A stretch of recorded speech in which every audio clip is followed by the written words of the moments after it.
Dive into summer with Vizcaya swimwear. Stylish, comfortable, unforgettable. Make a splash with Vizcaya swimwear. Discover your beauty with Lady Code Cosmetics. Bold colors, flawless finishes. Unleash your confidence with Lady Code. Hello and welcome back to Misrepresented. I'm your host, Lisa Opie, and before we introduce today's guest, I want to give a shout out to Pink Apple Dresses for dressing both of us today. We went with a burgundy vibe and I'm loving it, so thank you, Pink Apple.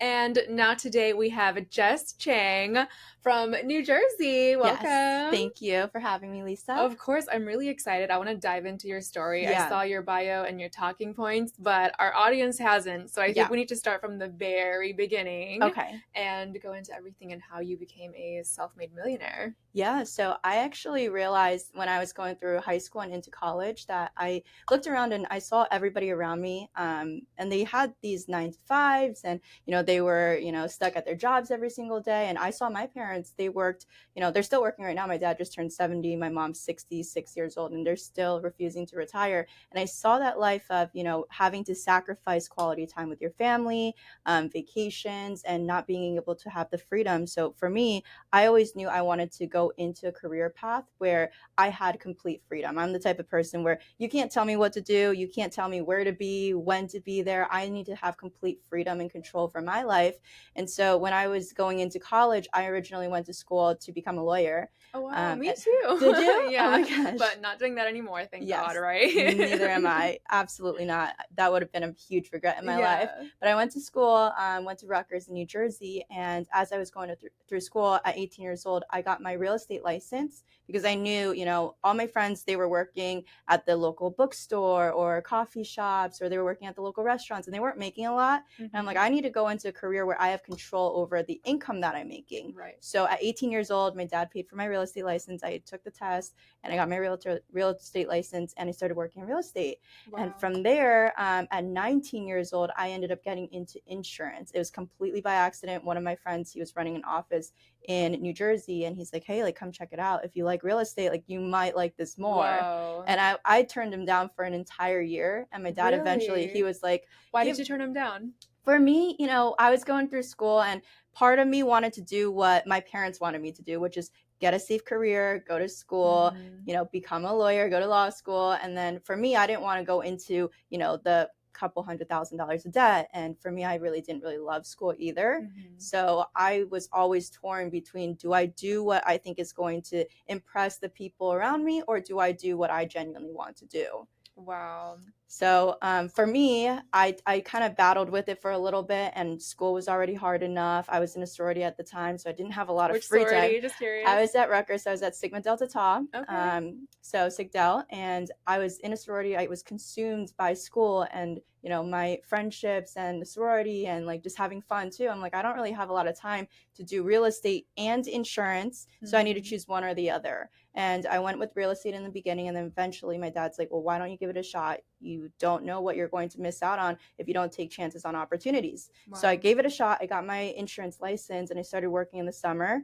And it became this huge thing where, I brought in my brother to work with me. All of my sorority sisters, they were like, well, we need summer jobs too. You're making great money. We're going to come work with you. All my friends in fraternities, they all wanted to come work with me too. And so it became this big, fun friend group that we're all working together. We're working in sales. We're making a lot of money. It was all commission based. So, what you put into is what you get out of it. So we're talking about, college kids making $2,000, $3,000, $4,000, $5,000 in a single week. While working in the summertime, being able to pay for school, being able to cover our bills and expenses, and then being able to go out on top of that. And so it became this really, really fun culture, and I'm glad I did it.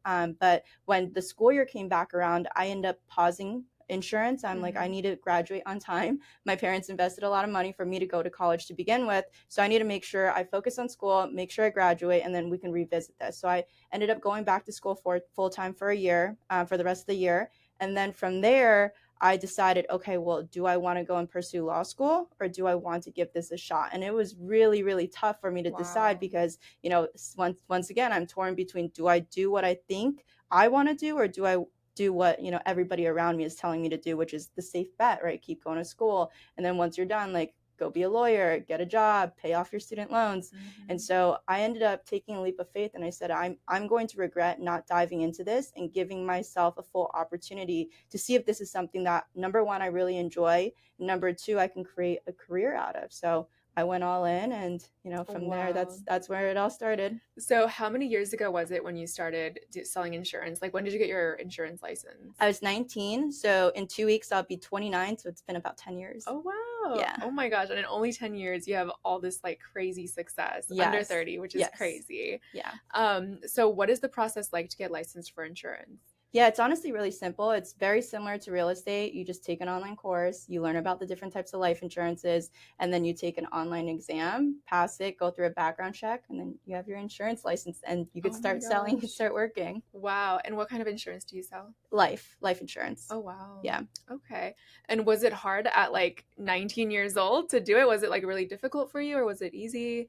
I would say parts of it was difficult. Parts of it was pretty simple. Like, I don't think it was easy. Nothing in life that's worth it really is easy. Of course. But the systems in place that, my company had, it was really simple to follow. The hardest thing for me was the mental. I'm 19 years old. I'm going to talk to 40, 50, 60, 70-year-olds about life insurance. Like, who's going to listen to a 19-year-old not kid? only 19, but a female, a minority. Yeah. Like, there's a lot of things going against you. So you've overcome a lot. Right.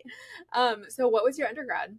So my undergrad was in political science. Me too. Yeah, political science, history minor. I was going to go to law school, and very similar story. Yeah. I feel like another career option just fell on my lap, and my mom's Japanese. So she was very like, be a doctor, lawyer, like those are your options, or marry one, right? Yes. So, and I was like also very scared, but now they're super proud of me. So I'm sure now your parents are like, I'm so glad you didn't listen to us. 100%. I don't think there was any like actual pressure from them. There was no guilt tripping of, you need to do this. They always let me make my own decisions. Like, they always understood, like, I'm a free mind, like, I'll do what I want anyway. And so they've always let me make my own mistakes, make my own decisions, and follow through with whatever it is that I want to do. It was more of a guilt that I felt personally because they paid for school, and like that's the direction they always pushed me towards. I have an older sister, a younger brother. I'm a middle child. And so my sister did the school route, and then my brother, same thing, and like got the safe careers, like the 9-to-5s. And, they followed their career path that they went to school for. And I'm the only one that, kind of is like that black sheep where I'm like, I think I'm it's going to go figure it out. Syndrome. It is. Literally same. Again, I'm like, I'm a middle child too. And I feel like we're just like kind of ignored, the oldest one like sets the example, and then the younger one gets all the attention. I'm like, well, what about me? So we work harder to prove ourselves and try to set ourselves apart. Did you go through like a rebellious phase, maybe like earlier on? Yes. Yeah. Yeah.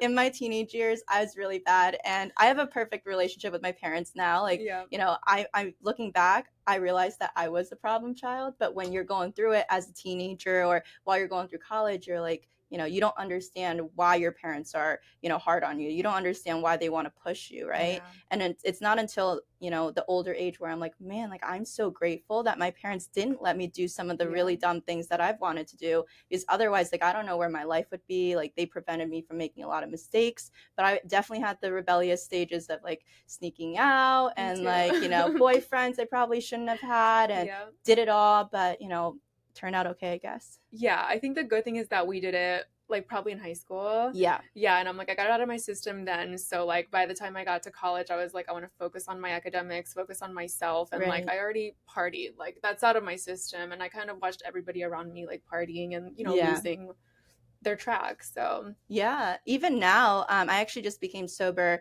I stopped drinking completely like 90 days ago, so a little bit over 3 months ago. And a lot of people are like, well, you live in Miami, like how do you do it and not go out and not party? And I'm like, I've been there, like I've done it. I've done like all of the Miami things, and eventually I realized that those vices that I had, like drinking, going out, like, that attention, it's not what I want in my life at this point. And I'm ready for that, next step, which is like settling down and like really focusing on my career and, building a family. And that's not going to happen by going out. So, that's like a decision that I made in the last couple months. So before we talk about how hard it is to settle down in Miami, because we both live here, yes, I have to say I love that Miami's now starting to pick up on like mocktails. And I feel like a lot of people are going sober. So like we can still go out and have like the cute drinks with without the alcohol and like Right. poisoning our bodies. Yes. And I also feel like we're at a point where like we're so happy and content with our lives that like alcohol or like drugs don't even help us at all. It's like No. I'm so happy I don't need that fake whatever it's Yeah. providing for me. Yeah, like that temporal like Yeah. happiness or like that Yeah. relief or that chasing something, that feeling that you might not be having in your life. Yeah. But So what affected your decision to go sober? so my boyfriend actually has been sober for over 3 years now. And when we first started dating, like there was never any pressure for me to stop drinking. When we were first started dating, he's like, hey, like I don't drink, but if you want to drink, like I'll buy you drinks, like whatever you want. Aw. And for me, like I didn't want to drink alone, and I never really enjoyed it. I think it was more for like the social aspect of it where you Yep. feel, everybody else around you is Yeah. drinking, so you have to have a drink. And so it was really refreshing to, go on trips and like go out to dinner and not have a drink. And eventually I'm like, I actually really enjoy this. I'm waking up earlier. I have a healthier lifestyle. I'm in the gym every single day. Like I'm more focused. I have more energy because once I hit like 25, 26, going out and having 3 espresso martinis, like I'm in bed the entire next day. Like there's no functioning. And I'm like the people that I care about the most, like my family, my friends, and most importantly, like my work and the relationships I have at work, they deserve me at my best. And I have a team of over 300 agents, and if I'm not 100% all the time, like they don't deserve a leader that's not present, that's not focused. And so I made that decision to hopefully inspire other people on my team to make healthy decisions too. But I realized like I want to be the best person, the best leader, the best girlfriend, the best daughter. And cutting out alcohol, I think, is one step towards that direction. Wow. So 300 agents, that is crazy. Walk me through that process of how you got to that point. Yeah, so I started from zero. I built a team in New Jersey. I told you a little bit about that when I first started at 19 years old, brought in a lot of my friends from college, and then I went back to school, so kind of left that behind. And then I came back during the summer once I graduated in 2017, started building a team again. When I was in New Jersey, I've always been in New Jersey. I grew up there. I had, college, high school there. All my friends were there. And I'm like, I need to get out of New Jersey. I don't know if you've ever been there. Yeah, I have. It's okay. There's not a lot. Like a lot of people are just like, oh yeah, it's kind of like, it could be worse. Yeah, it could be worse. Like you have New York right there. It's kind of like you piggyback off of New York City, but that's about it. There's not really a whole lot there. And I wanted to get out of there. I'm like, I feel like I've been in this New Jersey bubble my whole life, and I need to go venture out and put myself in an uncomfortable, state or in a uncomfortable position and force myself to grow. So I ended up leaving that team. That was the second team that I built, and I moved out to California. Wow. And I was out there for about 6 or 7 months. And during that time, I started building a team there as well. Some personal things came up with like a relationship, and I'm like, man, like I don't really want to be in California anyway. Aww. So I had an opportunity to move up to Seattle to open an office for my company. And so I restarted from zero again, all the way in Seattle. Never been there before, never even been to the state of Washington. Just drove up 13 hours, like signed a lease over Zoom. And I'm like, you know what? I'm just going to put my blind faith into this and just like put that pressure on myself, and hopefully I'm making the right decision. And I went up to Seattle, started building this team, and that was about that was just 2019, so 5 years ago. Wow, I just got goosebumps. I feel like that leap of faith was probably the best decision you ever made. Is that where you kind of blew up?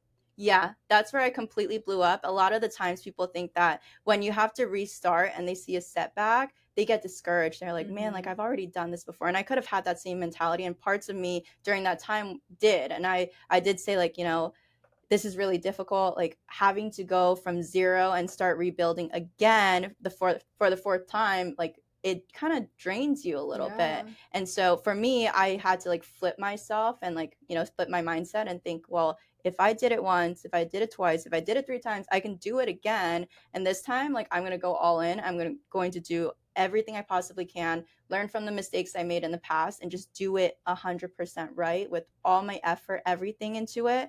And so that's when I started building this team. And here we are. We went from just me 5 years ago to over 300 agents now. Wow. So when you left like California and New Jersey and you had these teams that you built, did you just kind of leave them on their own, like independently, or did you close down shop? So basically they would just go work with another leader in the office or in the territory. Okay. What's the company? It's Globe Life. So Globe Life is the largest life insurance company. So we own the Texas Rangers ballpark, where we just like won the World Series. Okay. The Globe Life Park.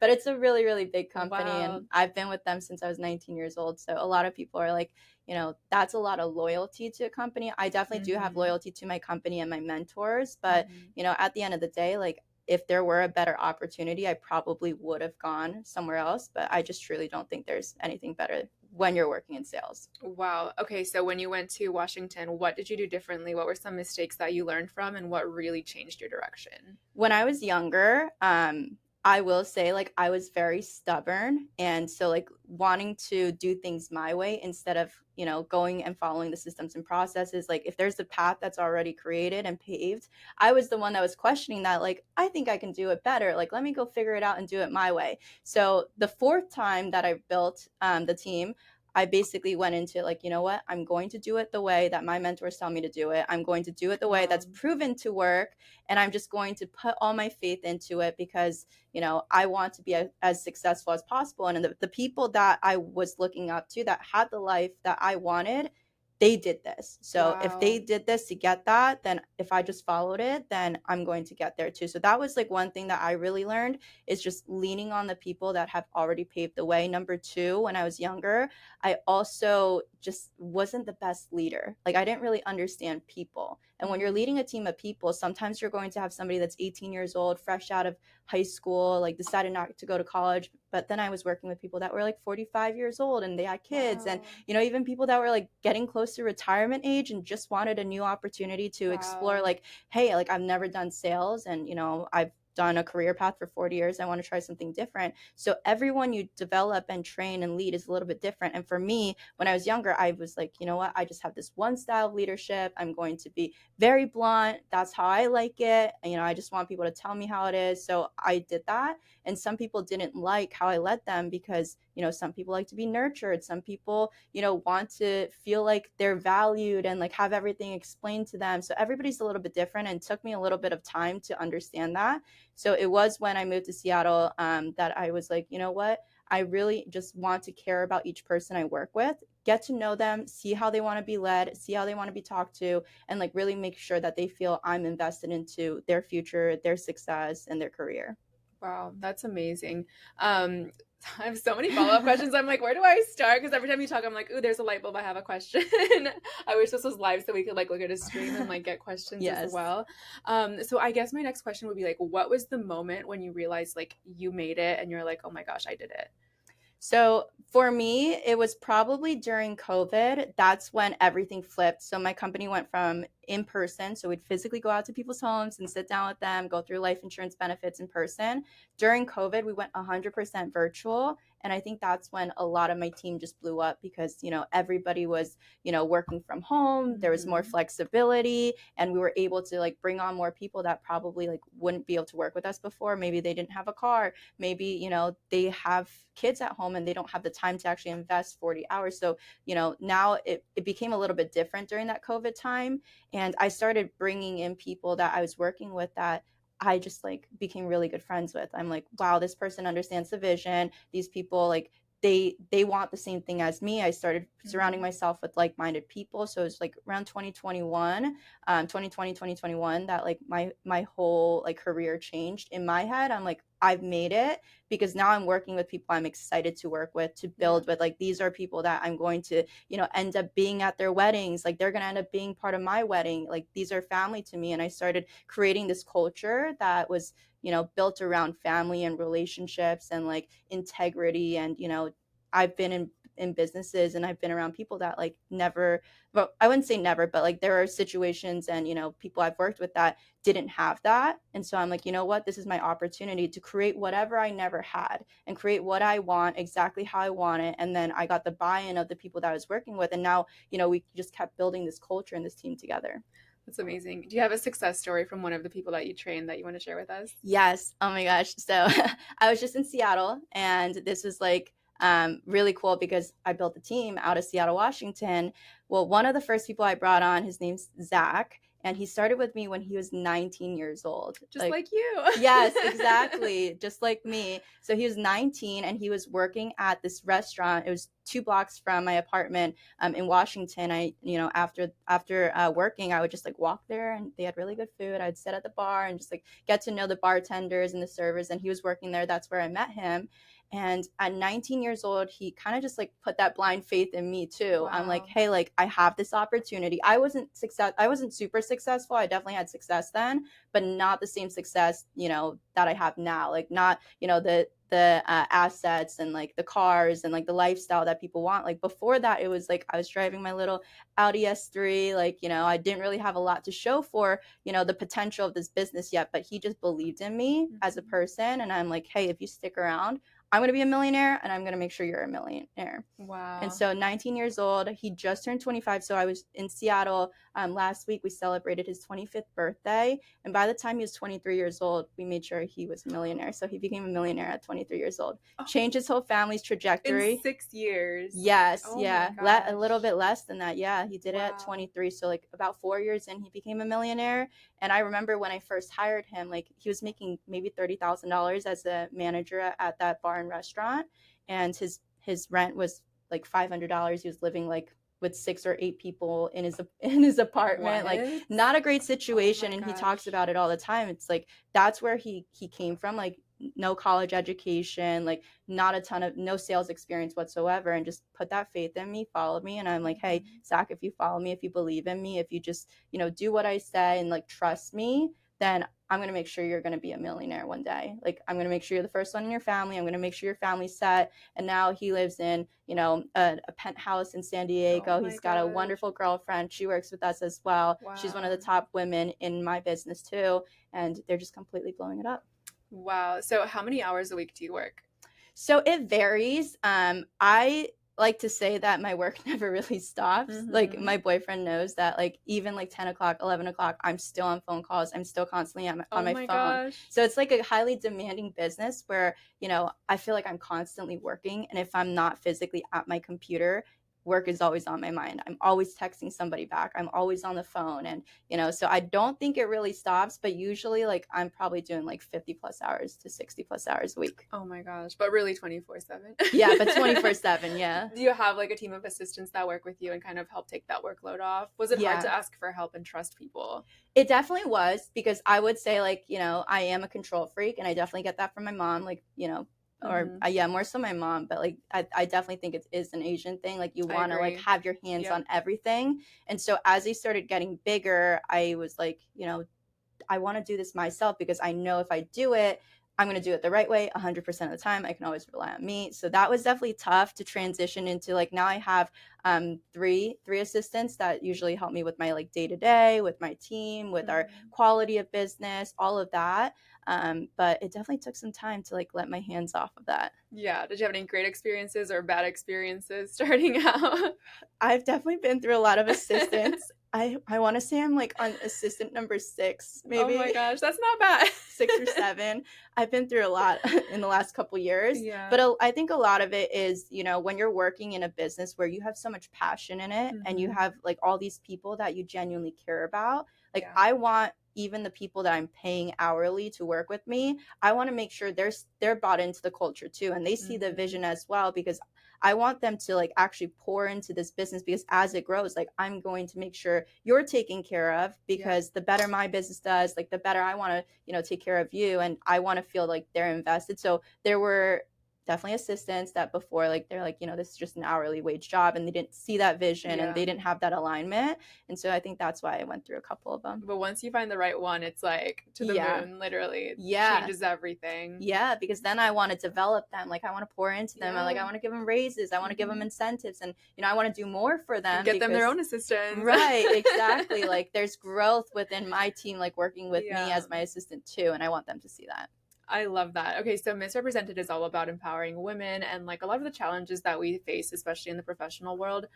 So do you feel like being a woman in this industry has set you back, and did you have to work harder to prove yourself? 100%. When I started in insurance, the entire industry was like 92% men. Oh my gosh. Like 92% men. So like I walked into the New Jersey office, and it was mostly guys, and I'm like, a little bit intimidated, and I'm like, is this the right career path for me? And during this Mm-hmm. time, we were an in-person business. So imagine like going door to door, like in person into people's homes. And, you know, I had relationships where Oh like my my gosh. boyfriends were like, what are you doing? Like you're working with all these guys and like you're going into people's homes and like you're working until midnight. And Yeah. there's definitely a lot of contention in that. And then growth wise, you know, I looked around me and I realized there weren't a lot of like really, really top female leaders to look up to. There were a couple, but then, you know, sometimes like we see that, you know, there's not that men that you know, person that you can look up to, I guess, that role model. And so I decided to be that, right? So instead of just saying like, okay, well, women can't succeed here, I made it my goal and my mission to prove that women can be really successful here, change the entire narrative and say, well, women should be able to do sales. Women should be able to, you know, sell more than men. Like we're more emotional, we're better communicators. Like women are naturally more gifted in sales, but to see the industry 92% predominantly male, I'm like, well, I need to come in here, show that I can succeed, and hopefully that inspires other women to come in and prove that, you know, they can make the income, they can be successful in it. And then from there, now, so fast forward, you know, the 10 years, now my company is over 54% women, Wow. and we're promoting more and more female leaders, but I'm definitely still seeing like that transition.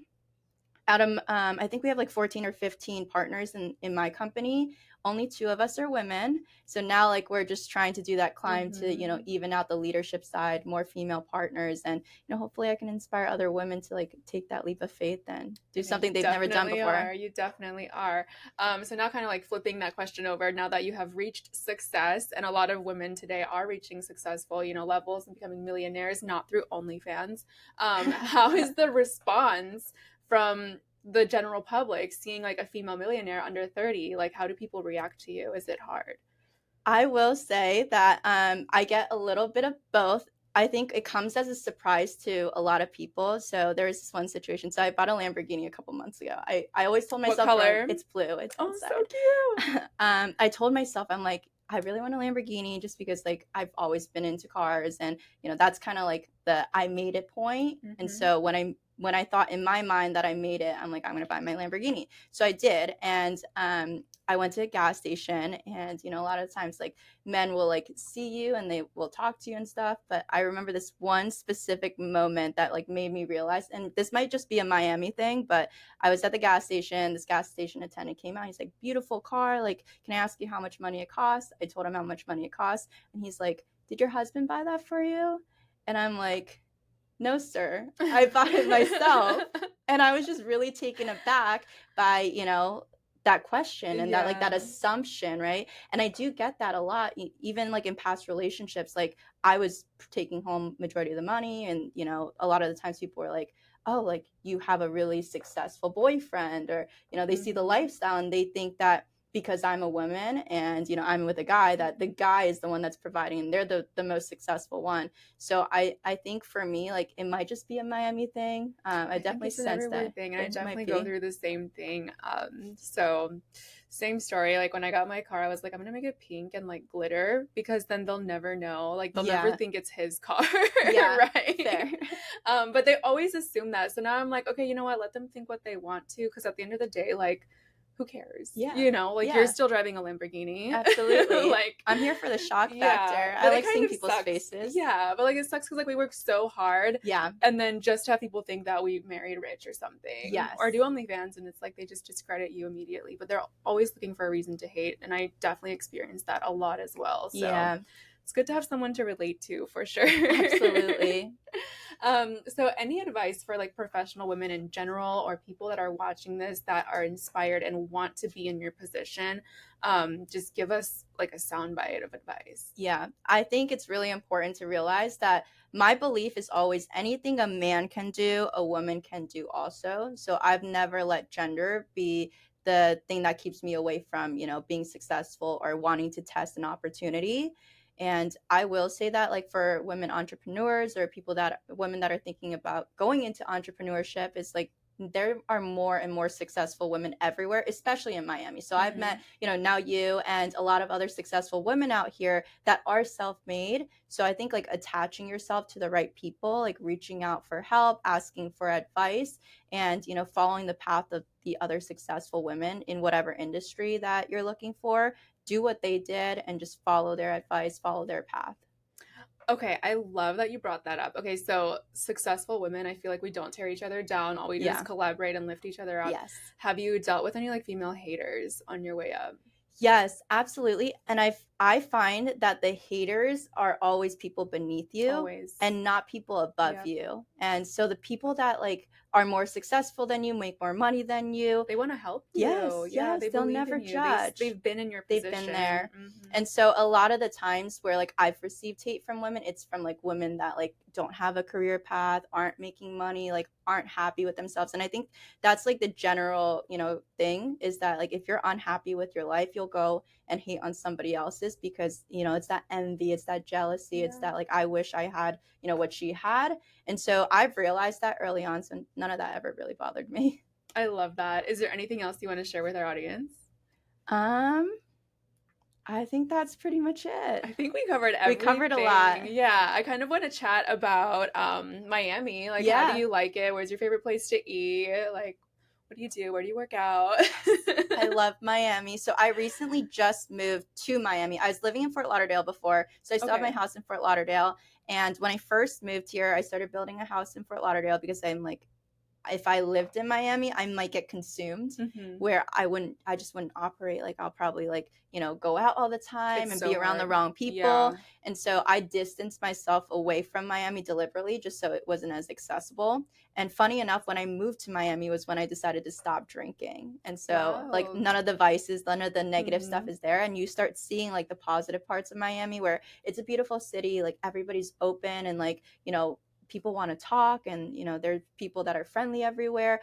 If you went to Seattle and like you walk by somebody on the street and you're like, hey, how's your day? Like they would look at you like, why is this weirdo talking to me? Oh my gosh. Miami is I didn't like know Seattle was different. like that. It's the weather, I'm telling you. It like is. The sunshine affects people's attitudes. Everyone in Miami is like so happy most of the time. It does. So I love it. I live in Brickell now. So it's kind of like right in the middle of everything. And I love it because, I don't really even drive that much. I just like walk everywhere. I'm moving my boat to Brickell today. Oh so that's going to be down there. So that's going to be really fun. And I don't know. I don't think I could live anywhere else. Like I need the sunshine. Right now it's kind of tough because it's been raining a lot and it's really humid. But I don't think I could live anywhere outside of like South Florida because I love the sun. I love the people. I love the water. It's right there. And, I think it's a beautiful place. And there's honestly a ton of entrepreneurs, a ton of self-made people. It's really inspiring. When I was in Seattle, like I remember when I was like in my come up, I would tell all my friends, I'm like, it's crazy because I feel like in like a couple of short years, I became the most successful person I knew in Seattle. And like, that's a really daunting feeling to be like, how can I reach like the capacity? Like I'm at the top and I've only been here for a couple years and like there's nobody around that inspires me except for like, like the multi-billionaires like Jeff Bezos and, Bill Gates, they were living in Seattle. Well, now they're in Miami. I know, now Jeff Bezos is in Miami. So like there wasn't really like anybody that like I'm like chasing, right? Yeah. And like moving here, I'm like, man, like, I'm a millionaire, but like I feel kind of poor around some of these people. There's people here that make $1 million a week, a month, you know, and it's like, okay, we need to get to that level. Right. So there's always like something to chase and like people that are doing better. And I'm like, I love that. Like, I don't want to be a big fish in like a tiny pond. I want to be in an ocean where like I have room to grow. I love that. So what is like next for you? What are you looking to do with all of your wealth? Are you looking into investing and going into other industries? Yeah, I've always invested into real estate. So I've been doing that for the last couple of years. So these next few years are going to be like really, really heavy into real estate. Like this year, like I decided I'm like, I need to make better life decisions. So I stopped going out. I was wasting a lot of money going out, honestly. And then like doing like the things that, I thought would impress people like designer and like always doing like nice dinners and stuff. So now it's like, I want to have bigger real estate goals that I'm just going to dump a lot of money into. And the goal is just to, in the next like 5 years or so, retire, not have to work, just all passive income moving forward. And then at that point, like be able to focus on building my family. Oh, I love that. Oh my Yeah. gosh, and you're still so young, so you have so much time. It feels like I don't have that much time, No, but no. So okay, question. Does money buy happiness now that you have all the money in the world? so that's like a very loaded question because, and I've always like gone back and forth. I think the direct answer is money doesn't buy happiness. Money does create opportunities for you. It buys time. So like a lot of the time, like either you are spending your time to make money or using your money to buy back time. And so I think money does buy back more time because you're not worried about your bills. You're not worried about going to work and making $30 an hour to be able to pay your rent or pay your mortgage. And so it creates a lot more freedom for you to choose the lifestyle you want, to choose, what to do with your time and where to spend it with who. And so I don't think money directly buys happiness, but money buys freedom, which creates happiness. I agree with that. And just having that peace of mind helps Yeah. a lot. Just enough, Yeah, absolutely. I love it. Okay, so before we wrap it up, I want to do a this or that question round. Okay, let's do it. And the first question, I just thought of it. I made it up. Joe and the Juice or Pura Vida? Ooh, that's a tough one. I literally had Joe and the Juice this morning, but I think Pura Vida, just because I go there What's like your 3 orders times at a day. both? So Joe and the Juice, I get the OMG protein bowl and I add bananas and blackberries. And I get it after the gym, so it has like protein in it. So good. At Pura Vida, I get like the summer chicken bowl. Mhm, That's so really good. good. And then there's like a breakfast sandwich that's Is really it the good. egg one, the bagel one? The Yeah, perfect egg the sandwich? perfect egg sandwich. That one, it's so Dream good. of that one. And I get the chicken the plate. So Yeah. it's like the sweet potatoes, the salad. What about drinks? Mine's like super greens and Joe and the Juice. I can't decide. I haven't found my one yet. So I don't usually drink like smoothies that often. So I don't really order drinks either. I'm like a weirdo. My boyfriend says That like is a weird. psycho because I just drink black coffee, like iced black is psycho. Americano. Yeah. What's your sign? I'm Cancer. Okay. I thought you were gonna say Capricorn. No, Or Taurus. Cancer. Wow. Yeah. Okay, and next question, steak or sushi? That's tough. I think sushi. Miami or LA? Miami. 100%. Okay, I love that. I like LA too, though. I do. I like LA too. I didn't really spend that much time there. So I guess you had like a bad experience. Yeah. A little bit. Yeah, like I wouldn't say like bad experience, but when I was in California, like it was just all work. So I didn't really get to like enjoy myself. Yeah. And so I would say Miami, like I like the way everybody operates. It's like a lot more fast paced, like a lot more entrepreneurs. I don't know. I think it's also just like a beautiful place to be. Yeah. What about Fort Lauderdale or Miami? Miami. Okay, love it. Same. Definitely Miami. I used to live up here and I moved to Miami and I'm like, this is just so nice. Like everything is right there. Would you rather road trip or fly? Fly. I hate driving, honestly. I don't really drive a lot. I'm usually passenger princess. Yeah. But I don't love being on the road. It's just like such like a waste of time. Like I'd rather just like, get on a plane and get some work done or watch a movie and be there. Oh my gosh. So your boyfriend gets to drive your Lamborghini? Sometimes, yeah. He's 6'4", so he has a hard time fitting in it. Oh, you have to like roll into it. Basically. Those cars are so hard to get in and out of. If I have my top down, like his eye line is like right where the top of the car is. So he either has to like go down or like look above the car. Oh my gosh. Yeah. It's so funny. Shopping online or in person? Ooh, that's tough. I like both. Recently I've been doing more online just because I like the convenience of it. Like I don't have to physically go in and be there and have to worry about like them not having my size and usually places you can just return online really easily. So I would say more so online now, but I do enjoy going in person to just like see what's out there. I feel like it depends. Like if you're going to like Dior or like Hermes, like you want to go in the store and experience it. But then like if you're just getting like, an outfit, like House of CB and stuff, definitely online. Like I have social anxiety. I don't want to talk to people. Yes. Designer I've never purchased online. I need to see it. I need to touch it. Like the champagne, like everything. Well, not anymore. Yeah. Hair or makeup? Ooh, I think hair.